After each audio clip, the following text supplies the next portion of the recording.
The 18th century, a century of possibilities and enlightenment. In 200 years, the colonists have gone from barely hanging on to thriving in some cases. While this success itself largely comes at the expense of others, the colonists will come to realize that they're also not accorded the respect they believe they deserve. They were the ones making America the new economic powerhouse after all. Near the end of the century, it would all come to a head. I'm Anne Grace Evans, and this is a practical guide to American history.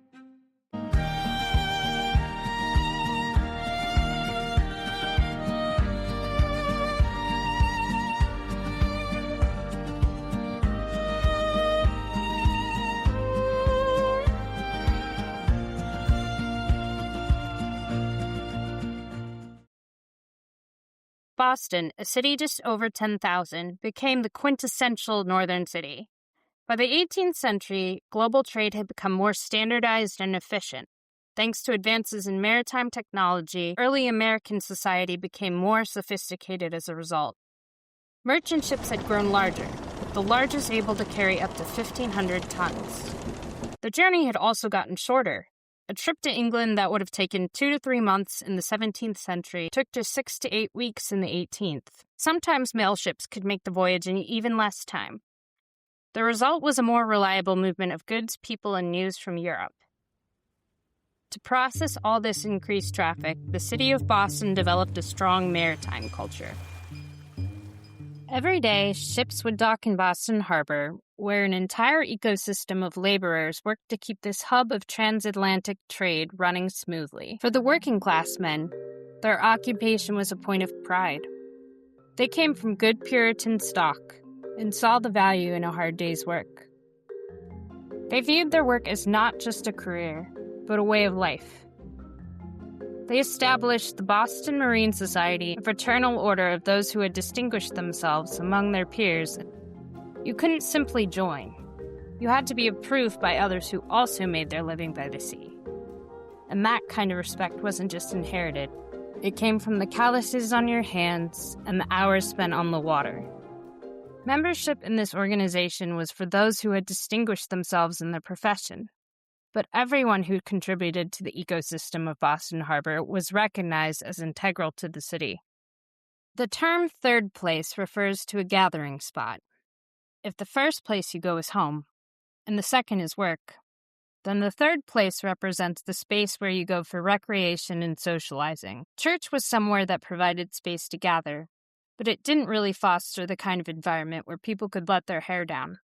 The watering hole, an environment with no other purpose than comfortably meeting others, was the natural choice. Of course, some variation of the tavern, or the public house, had always existed. But 18th century Boston was ripe for producing these types of communities because the camaraderie that developed was based on the idea that people gathering together were individuals, and what's more, valued pieces of the engine that made their society run. Even local political bigwigs recognized this and tried to tap into their meetings and associations to harness their potential influence. Then as now, the political discourse and aims of any group varied based on their socioeconomic status. For those who work with their hands, economic issues like wages and prices were the predominant concerns, what we today call kitchen table issues. For those a little more removed from everyday budgetary worries, the merchant class, concerns were more abstract. What were a man's rights as an individual? This became a concern for Boston as the British Navy made a practice of impressing, or essentially kidnapping, ordinary sailors into naval service. Sam Adams in particular had his political awakening over this issue, that if the state did not respect these men's individual freedom, then theoretically, wasn't every man's freedom at risk? Whatever drew them together, merchants and marine laborers rubbed shoulders to dissent, eat, drink, and be merry at taverns like the Green Dragon or at eateries like Union Oyster House, or one of the many coffeehouses gaining in popularity. Coffeehouses, establishments that served the caffeinated beverage that, along with tea, had taken over society, were ideal for constructive conversation. The Renaissance featured a rediscovery of man's potential, with overseas exploration in the 17th century. The sea-going European powers grew rich and used these riches to patronize the arts and sciences. It was the time of the founding of the Royal Academy and the breakthroughs of Sir Isaac Newton. Now, in the 18th century, there were thinkers who wondered how the laws of nature might apply to the affairs of man. So-called Enlightenment thinkers sought to codify the rules of an ideal society. Such names as John Locke, Jean-Jacques Rousseau, and the Baron de Montesquieu formulated theories on how the law could operate equally for everyone, all over pots of tea and coffee. As a consequence of being hubs for intellectual debate and the sharing of news, coffeehouses became the ideal sites for printing presses. Publications like Sam Adams' Independent Advertiser tried to pinpoint what united all Boston men, from those who worked on the docks to the merchants who owned the ships. It seemed to be that the enemy of them all was the administration of arbitrary justice, that by chance or the whim of some prince or nobleman, your entire life could change. One such example of this was actually related to the newspaper industry. John Peter Zenger was a journalist who in 1734 was arrested for libel for publishing criticisms of the colonial governor of New York. However, Zenger was ultimately acquitted by a jury of his peers, on the grounds that his criticisms couldn't be libel, not if they were true. Suddenly, a world where the will of the until now anonymous many outweighed that of the wealthy and powerful few might not be such a crazy notion. Representative assemblies were elected by popular vote to advise the royally appointed government. These bodies were consequential enough to actually influence policy and manage their own affairs pretty much independently from the British Parliament. The royal governor, at least theoretically, wielded the authority to override the popular will in the name of the king. But the practical reality was, England was 3,000 miles away, and the day-to-day functioning of the colony still needed to happen with or without British guidance. But it was Benjamin Franklin who recognized that if these disparate political bodies united under a Central American authority, they could be so much stronger, an idea possibly inspired by the Iroquois Federation. He tried to demonstrate this with a political cartoon, a snake divided into several pieces, each representing a different colony. Above the snake, he inscribed the words, "Join or die." At the time, his idea went nowhere. Still, the amount of independence that these colonies enjoyed was considerable. But it probably wouldn't have seemed unusual to most people. Doing things largely by popular consent was just something that developed out of necessity. Like the Mayflower, a century earlier, authority to govern needed to come from somewhere. In the absence of an immediate royal presence, what better place than from the consent of the governed? Athenian democracy grew out of a similar kind of necessity, to have a government that all citizens would recognize as legitimate. Classical examples like these would not be lost on the upper crust of Boston society. Boston families of means would send their sons to receive a university education at Harvard. Harvard was initially established to educate future Puritan clergymen, but as the colony grew, the interests and career prospects of the student body diversified, and Harvard began to adapt its curriculum to resemble the European model. In the 18th century, a gentleman's education was a classical education. The Greeks and Romans believed that a well-rounded person must be knowledgeable about rhetoric, logic, ethics, politics, arithmetic, geometry, algebra, astronomy, physics, and metaphysics. And so these were the subjects that Harvard taught. The education an American man could receive could truly match whatever was offered by the finest schools in Europe, though to a European, Americans would still seem uncultured. European culture in the 18th century had entered a period art historians call Rococo. The Rococo period is probably best associated with the Versailles of Marie Antoinette, serene and light, amongst the airy atmosphere of pastel colors and florals set off by mirrors and touches of gold. The wealthy went about their lives of leisure. Of course, this aesthetic would have to be modified for the more reserved and serious British. England's particular brand of decorative arts falls into a category known as Georgian, for the 4 King Georges who ruled during this time. Georgian houses were symmetrical brick structures with vaulted roofs and large windows. At the time, houses were taxed based on the number of windows they had. Naturally, the cost of building one of these houses was not cheap, and the expense for those in the upper class to maintain appearances didn't stop there. To be accepted at court, men and women had to dress the part. Fabrics were never plain. They would have intricately stitched patterns and complicated lacework, and in some cases would even be studded with jewels. The cost of a single court dress could equal that of a London townhouse. Men and women wore powdered wigs in social settings. The more dazzlingly extravagant, the better. Women's dresses became wider and wider, as a flex over how many yards of expensive fabric they could afford.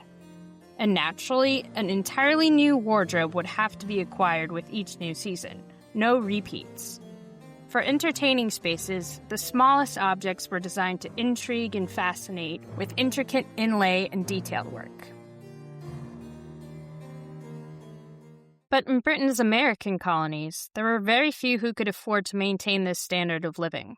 For one thing, the cost of transporting luxury goods across an ocean added significantly to the price. So as with local government, the burdens of distance forced Americans to adapt and develop a new style all their own.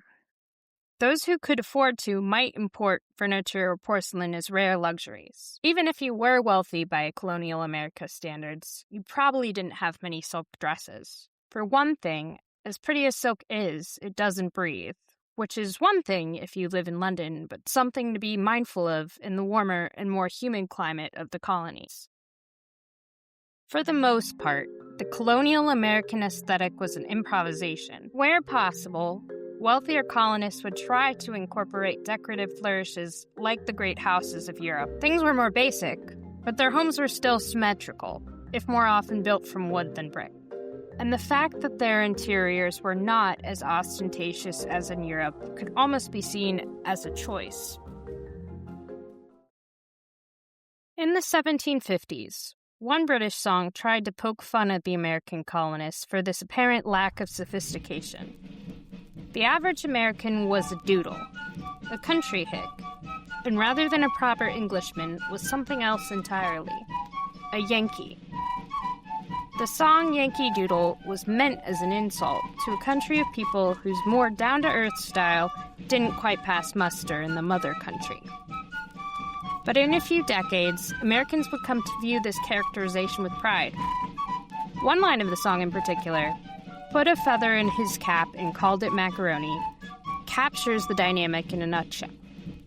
Macaroni here actually does refer to the delicious noodle and cheese dish, at least tangentially. In the 18th century, it started to become fashionable for the sons of wealthy aristocrats in Britain to take the grand tour of Europe, particularly Italy, and these impressionable young fellows would return to England, having eagerly embraced as much foreign culture as they could, and ready to broadcast it to the world. The macaroni set, those who presumably ate copious amounts of macaroni in their travels, became something to joke, with their over-the-top fashions and ever more complex powdered wigs. That a straightforward American would only need a feather as adornment was honestly kind of refreshing. Some Americans could make dresses from expensive silk or wear powdered wigs. Even Thomas Jefferson was once painted wearing a wig. But that Yankee attitude, the one that just sort of assumed that they'd all make do without the influence of London, it demanded that they also differentiate themselves in the way that they looked.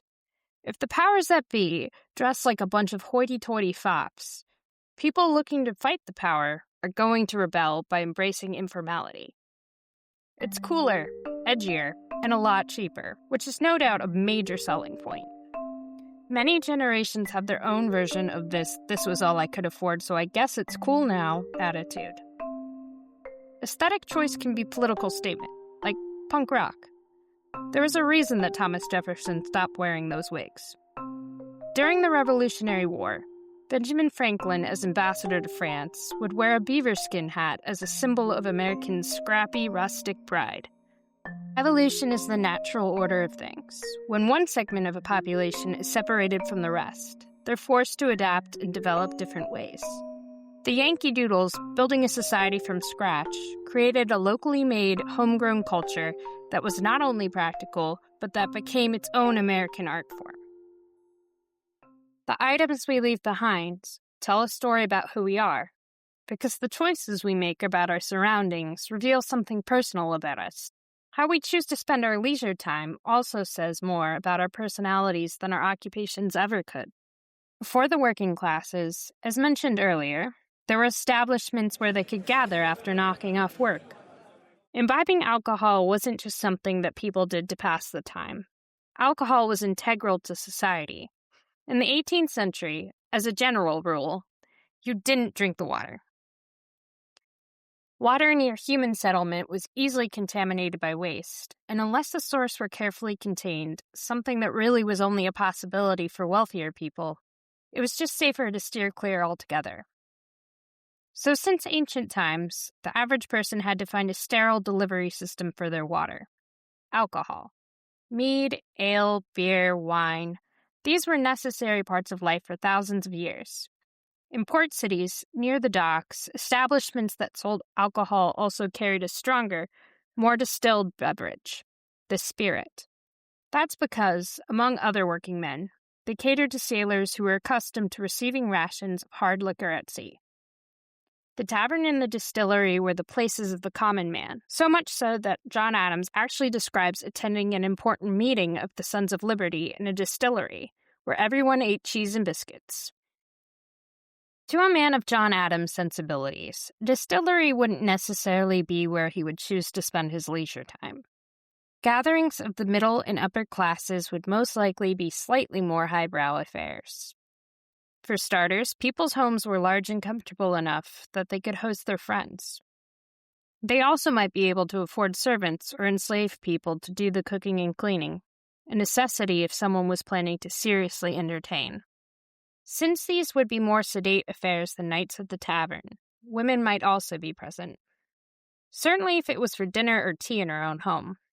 But these parties could also include after-dinner drinks, at which the ladies would not be present, or a game of cards, which they could join.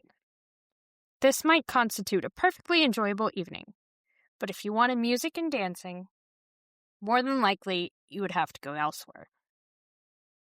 A notice in the Boston Gazette from 1729 contains a very important advertisement. It's an announcement for a public concert, the first one of its kind in the American colonies. Interested parties could buy tickets at several local taverns or at the venue itself, the dancing school on King Street. It makes sense that the dancing school would serve as assembly rooms. It would already have to be a large open space with good acoustics for musicians.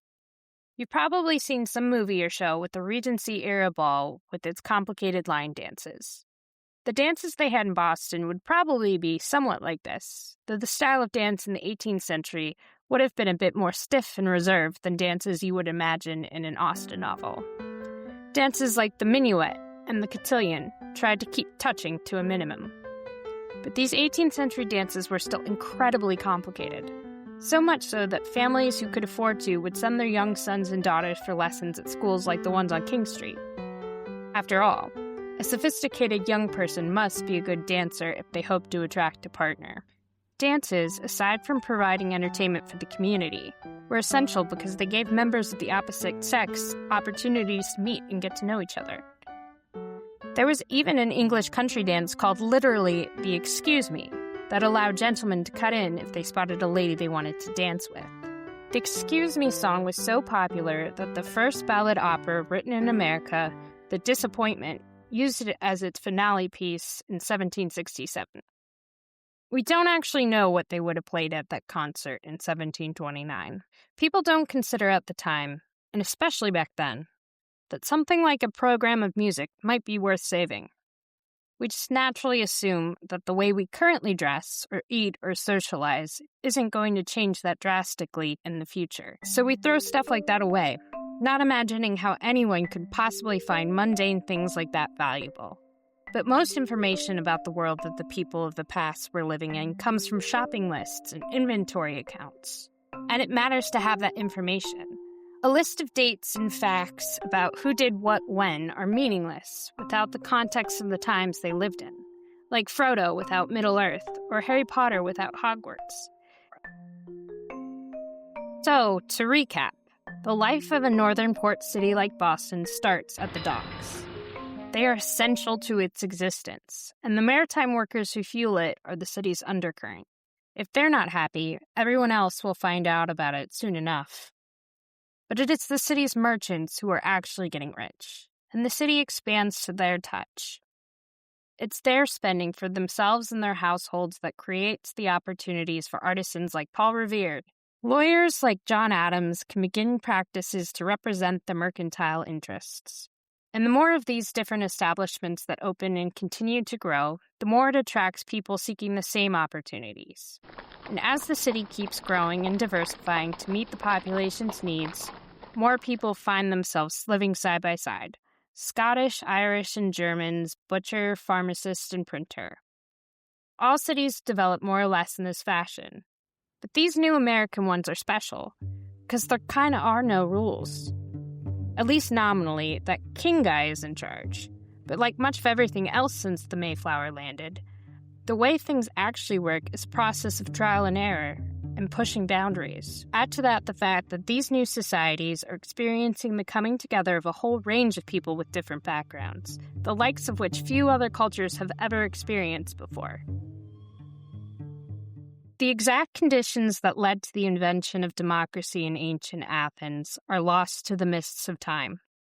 But essentially how it worked is the Athenians, responding to the need for some governing structure and displaying a healthy respect for the strengths of all the different local tribes, figured the best way to keep them all sweet, and in the process reap the most benefit for the city, was to try to weight all their opinions as equally as possible. Though the American colonies had probably the most educated population in the world at the time, they would have still been viewed as provincial by all those sophisticated courtiers with their rouged cheeks and sky-high powdered wigs. But Americans recognized the uniqueness of their society, built by their own hard work and ingenuity, just as their Puritan forefathers had intended. Though not everyone believed they were living up to the Puritans' original vision, as New England grew and diversified, the population was no longer as reliably Puritan. People weren't fighting for survival anymore. And as life got cushier, people weren't turning to prayer quite as much. Why seek out God's help if you're able to help yourself? A movement of religious leaders were convinced that drastic action was needed to bring people back to the Lord. But that wasn't going to happen in a church, listening to the same old sermons and singing the same old hymns that people already were most Sundays. Several clergymen from England, where they had already been preaching the need for a renewal of faith, arrived in the American colonies with an agenda to convert as many people as possible. Now that might seem odd, seeing as most people were already Christian, but to these men, most people's faith had become a facsimile. They were going through all the motions, but there was no true belief there. These people needed to be born again into their faith, as if discovering it for the first time. For this purpose, these men traveled far and wide preaching in a dramatic fire and brimstone style, designed to wake people from their secular stupor. One of these men was Jonathan Edwards. He preached perhaps the most famous sermon of these religious revival meetings, Sinners in the Hands of an Angry God. The God that holds you over the pit of hell, much as one holds a spider or some loathsome insect over the fire, abhors you and is dreadfully provoked. His wrath towards you burns like fire. He looks upon you as worthy of nothing else but to be cast into the fire. He is of purer eyes than to bear to have you in his sight. You are 10,000 times more abominable in his eyes than the most hateful venomous serpent is in ours. Yeah, it's intense. But it worked. New, more evangelical religious denominations sprang up and rapidly gained adherents. These new faiths offered worship that was fresh and exciting. It threw older traditions into a bit of a tailspin, so much so that Presbyterian minister Jonathan Dickinson founded the College of New Jersey, Princeton University today, as a seminary for educating ministers of the gospel, but it also welcomed students of every religious denomination, reflecting the fact that the colonies were becoming more open and diverse. Maybe the original germ of the idea to plant colonies had been to generate revenue, a string of agricultural outposts stretching to the spice markets of the East. But ideas can take on lives of their own. And from the beginning, what always attracted people to America, to cross oceans and leave behind all that they knew, was the hope that they would be afforded greater opportunities for success when they got there. And because they were coming into a society that was starting from scratch, for the most part, there were no gatekeepers, no established hierarchy that dictated what opportunities someone received. The dynamic nature of life in a rapidly developing new world meant that someone skilled and shrewd enough could find paths to get ahead. And the more self-reliant and independent the population evolved to be, the more it had the same special sauce as ancient Athens, a place where every man was a respected citizen among many and helped shape the state, no matter his background. So then, what about women and enslaved people? How do we understand their second-class status and subjugation in a society that supposedly prized the merit and wisdom of people from all backgrounds? Perhaps the reason that the injustices in society just didn't occur to people is because they wouldn't have in ancient Athens either. Women rarely left the house, and slavery was just viewed as the natural order of things.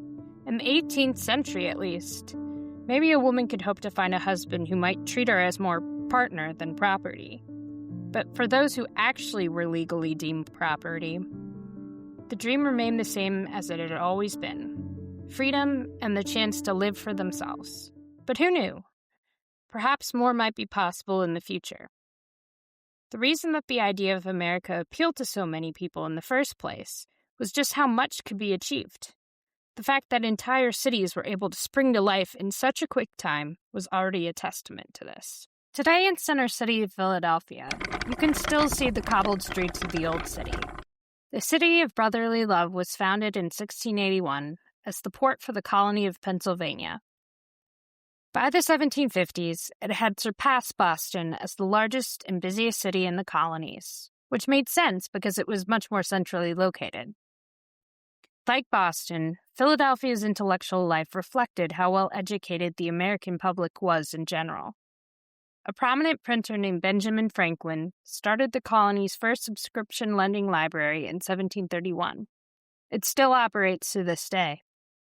The mischievous founding father was notorious for his curiosity, culminating in experiments like tying a key to a kite in a thunderstorm to prove that electricity could be conducted from lightning. The possibilities seemed endless in a city like Philadelphia. But there was one other city poised to blow all the others away one day. The city, founded on the tip of the island of Manhattan, was originally a Dutch trading outpost, which they christened New Amsterdam. In 1635, the fort wall was erected at what is today Wall Street. The Dutch settlement was established mainly for commercial fur trading, but it had expanded into a hub that traded tobacco from Virginia, cod from New England, and goods coming from Europe.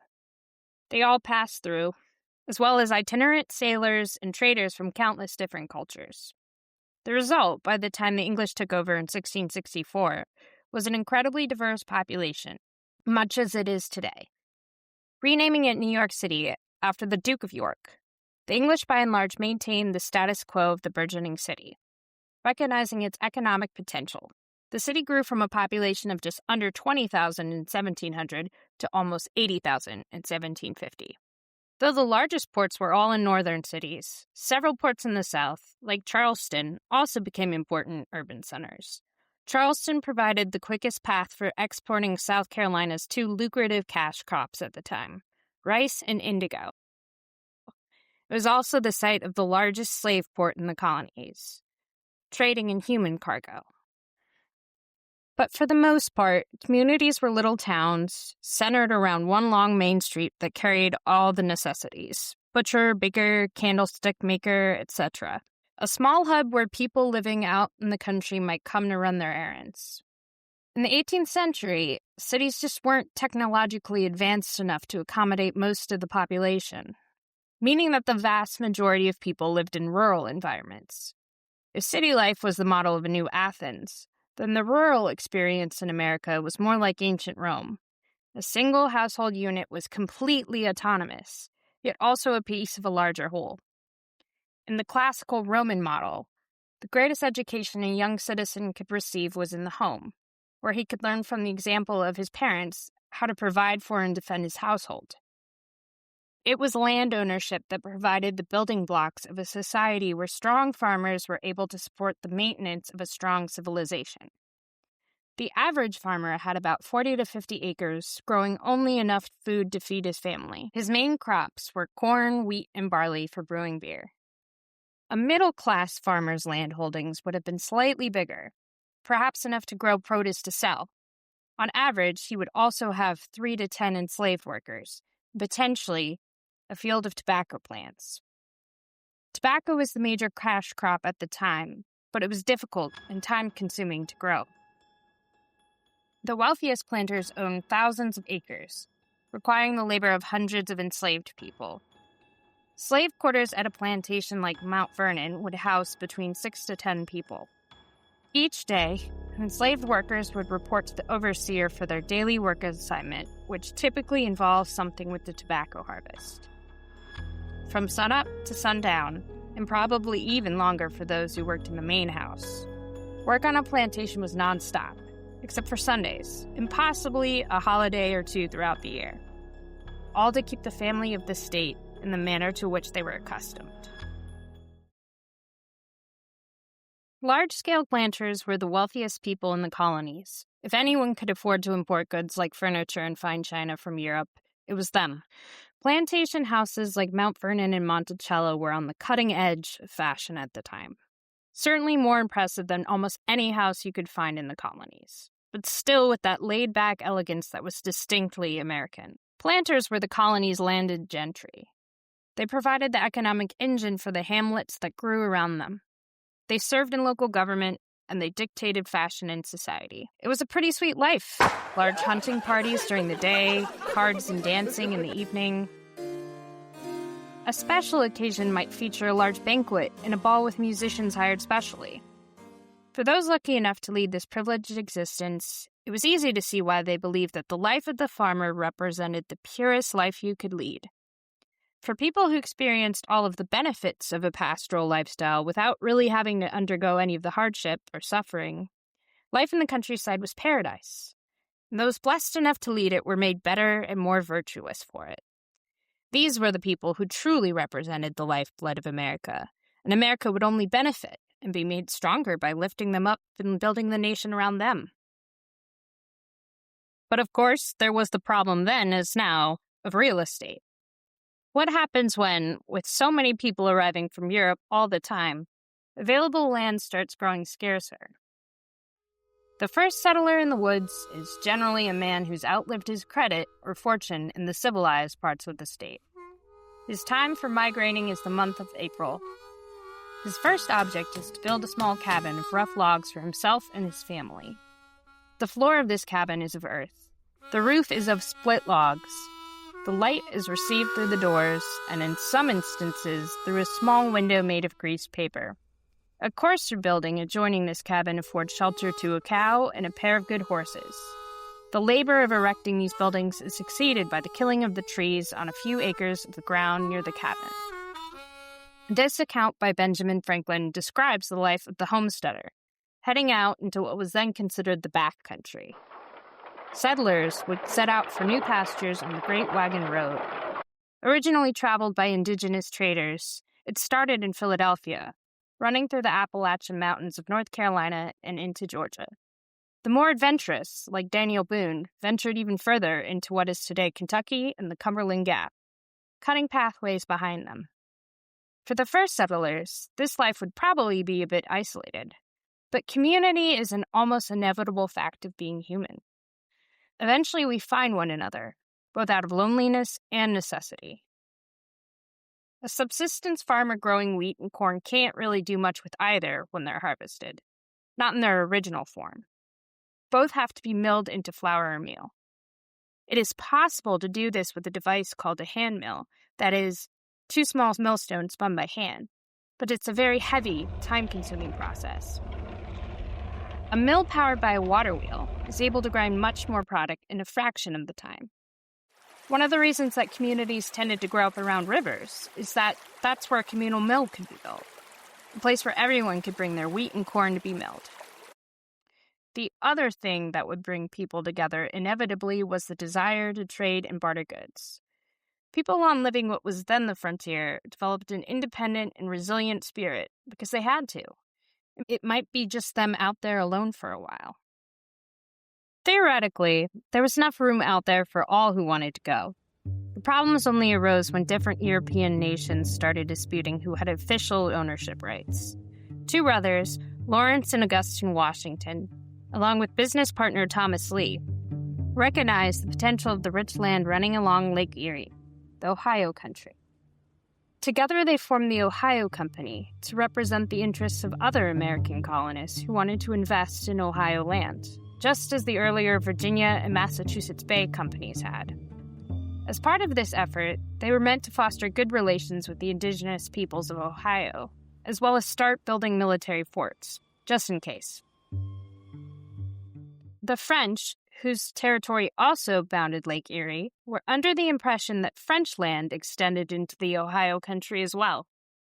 So the building of English forts there felt like an act of war, especially since the French and English were already technically at war back in Europe. The 7 Years' War was one of those disputes that different European powers were constantly getting into. In fact, it was basically the continuation of an older war. It's not important to know the details, just that it provided the backdrop for what came next. On July 3rd, 1754, a band of French raiders attacked one Ohio Company fort, Necessity. The commander at the time, the younger half-brother of the company directors, George Washington, found himself without adequate supplies of working gunpowder and was forced to surrender.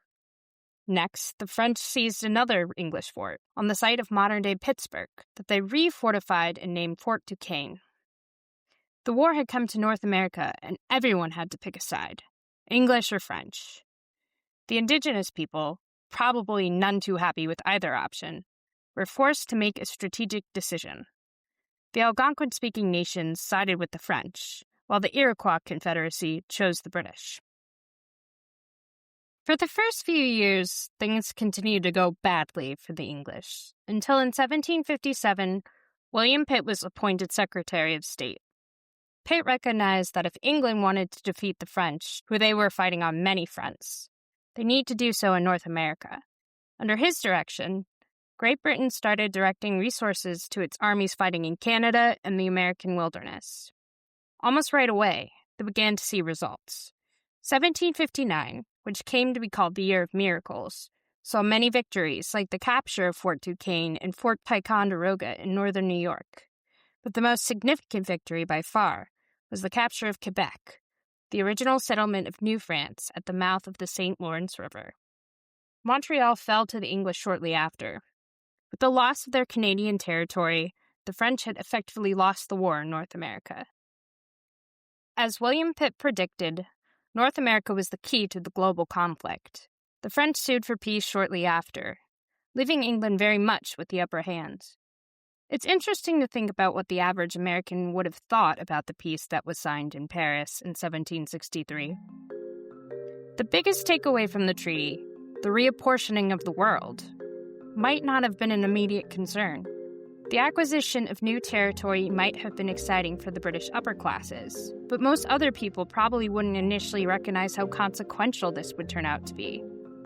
As you might expect, England's indigenous allies didn't see any of the benefits. As a result, the people of the Ohio country were completely done with European encroachment. Pontiac's rebellion, named for Ottawa leader Pontiac, while eventually put down by the British, unnerved them enough that they felt the need to issue the Proclamation of 1763, explicitly forbidding colonists from settling beyond the Appalachian Mountains. Now that did really make an impression on Americans.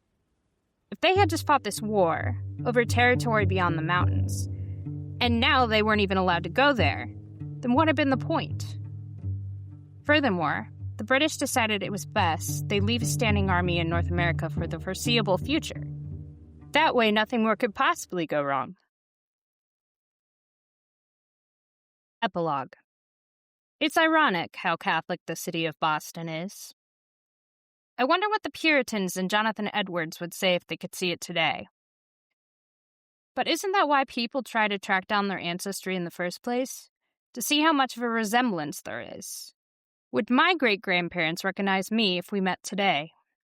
Would anything about the way I live now be familiar to them? When we look back at American history, we do the same thing. Try to see if there were hints from the very beginning. Can we track which ancestor gave us what trait? Our spirit, our optimism, our strength? You can definitely see it in Boston. Their good Puritan breeding made them hard workers, and that was something they were incredibly proud of. Right away, it's apparent that American DNA was unique. Because in Great Britain, it was frankly kind of gross if you worked for a living. Just read Pride and Prejudice. But in America, a bunch of snooty aristocrats didn't determine your place in society. You earned it. And that's one of the things at the heart of what makes us, us. So then, we should ask the question. Would our ancestors recognize us if they met us today? Can most Americans now honestly say they're proud of the work they do or the position it affords them in society? Lord knows we've never had a perfect meritocracy here. The notion of one was something we always valued, and that's because we felt that we were valuable. We all did our part. We were active contributors in the society we were building, and no one could take that away or replace it. But building something takes time, and in recent years, we've all become less and less patient. We want results and value for investment as quickly as possible, exactly like a wave of European colonizers in the 1500s. Except that we didn't have to cross an ocean to do it this time. We just asked ourselves, how can we improve things? Make them faster? Make them cost less? It'll be better for society this way. It's just too bad that some people will draw the short stick, being replaced with automation or AI or entering the limbo of the gig economy. Nothing gets built sturdy or well because we lack the will to wait, and so we don't have the workers, like the rope makers and pilots of Boston, whose expertise is invaluable, who can't be replaced.